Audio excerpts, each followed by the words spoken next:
Dans cette vidéo, nous allons utiliser le Dockerfile pour automatiser les tâches de manipulation de nos conteneurs. Notre objectif, en l'occurrence, va être de déployer notre application Eterna au sein d'un conteneur et d'en créer une image.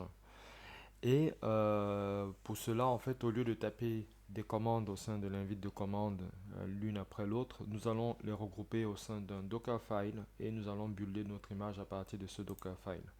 Donc pour cela, nous allons aller dans notre dossier et nous allons créer notre Dockerfile ici.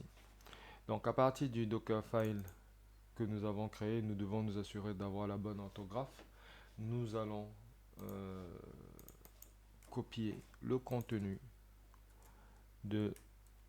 Voilà, nous allons éditer ce fichier et nous allons taper les commandes from nginx, copy eterna, usshare, nginx html qui correspond en fait finalement à prendre le contenu du dossier eterna et le déplacer, du moins le copier dans le dossier HTML de telle sorte que l'image que l'on va créer à partir de ce conteneur va nous permettre de créer des conteneurs qui auront déjà notre application déployée au bon endroit afin qu'on puisse instancier un nouveau conteneur opérationnel.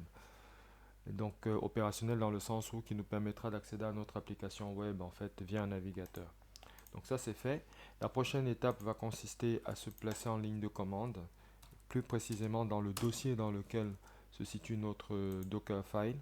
Et ici, ce que je vais vous demander de faire, donc on vérifie qu'on est bel et bien dans le bon dossier, on a notre Dockerfile, on a notre dossier Eterna. Ce qui va être question de faire, c'est de renommer le Dockerfile pour lui enlever son extension TXT.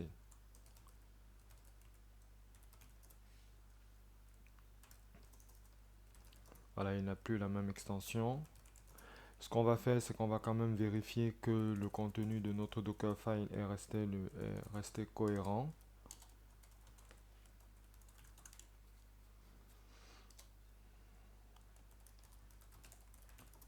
Normalement, ce n'est pas nécessaire, c'est pas obligatoire puisque ça n'a pas changé. C'est le cas, ça n'a pas changé.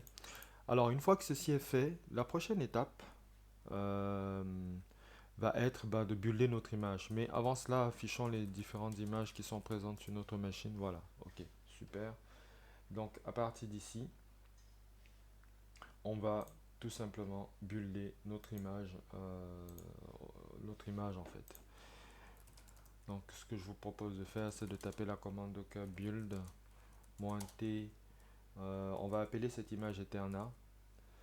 Et puis, on peut lui donner le, le numéro de version v1.0. Alors, attention, c'est Eterna. On peut aussi mettre comme tag la test. La test. Peu importe. Et puis, surtout, après, il faut indiquer le point. Le point pour indiquer que nous sommes en fait dans le même dossier. Nous sommes dans le dossier dans lequel se situe notre Dockerfile. Et nous validons. Et notre image a été créée. Bien sûr, on pouvait à la place de la test mettre v1.0. Ça marcherait aussi. Et puis on aurait pu aussi mettre par exemple ici un slash nginx pour dire que c'est créé à partir d'un nginx. Et donc, si je fais, voilà, donc les images que nous avons créées, elles portent toutes le même ID, ce qui est tout à fait normal. Et donc, euh, ce que je peux vous proposer, c'est de démarrer un conteneur à partir de cette image. Bon, déjà là, on va clear. Nous allons donc démarrer un conteneur à partir de notre image. Nous faisons docker run -itd. Nous allons donner un nom à ce conteneur.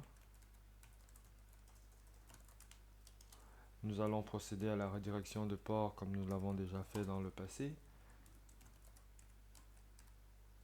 Et puis nous allons utiliser l'image v1.0. Alors attention, -p, naturellement.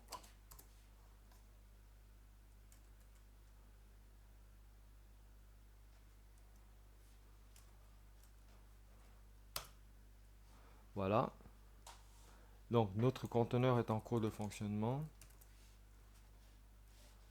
Nous pouvons vérifier cela à partir d'un navigateur.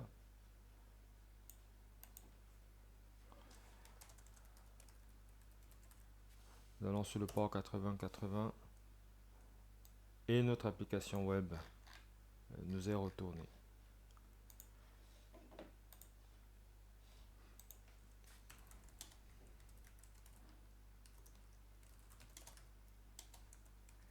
Donc à partir d'ici, nous pouvons retirer notre conteneur.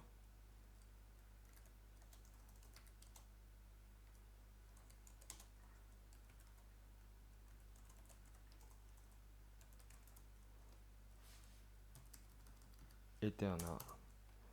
Et puis nous pouvons retirer nos images. Elles portent toutes le même... voilà. Elles ont été supprimées. Voilà.